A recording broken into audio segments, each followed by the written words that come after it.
सोचता है। सर, बचपन से हम सुनते आए थे कि संडे हो या मंडे रोज खाओ अंडे। India rank second in egg production in the world.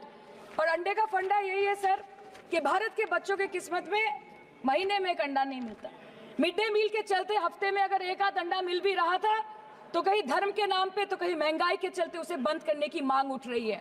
Sir, more than 50% children under the age of 5 suffer from chronic malnutrition in the country, and roughly 17% children are underweight, and yet most BJP ruled states do not serve eggs in midday meal scheme. This is the example of Poshan Kal in India. Sir, अंत पे आते हैं मच्छी पे। आप लोगों को ज्यादा पसंद नहीं, पर हम क्या करें, हम तो माछे भाते बंगाली है, हमको तो बोलना ही पड़ेगा। And not meal scheme. This is the example of Poshan Kal in India. Sir, अंत पे आते हैं मच्छी पे। आप लोगों को ज्यादा पसंद नहीं, पर हम क्या करें, हम तो माछे भाते बंगाली है, हमको तो बोलना ही पड़ेगा।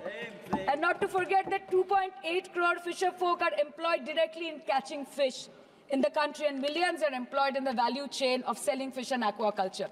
India stands third in the world in the terms of fish production, contributing to 8% of global fish production, and ranks second in aquaculture production. The PM talks about blue revolution, but this government has allocated only 0.045% funds out of the total budget for the flagship scheme, Pradhan Mantri Matsya Sampad Yojana.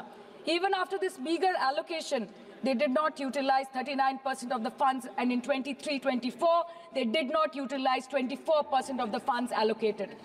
और sir, भले ही सरकार को मणिपुर शब्द से allergy हो, but the fact remains that 1.5 years of lack of governance in the state has led to endangering of the fish species in India's largest freshwater body in Manipur, the Loktak Lake.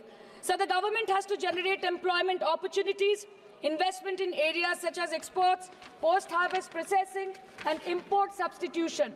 It has to deal with adversities like overfishing, depleting of fish stocks, pollution, disease outbreak, destruction of habitat, and climate change. So my own parliamentary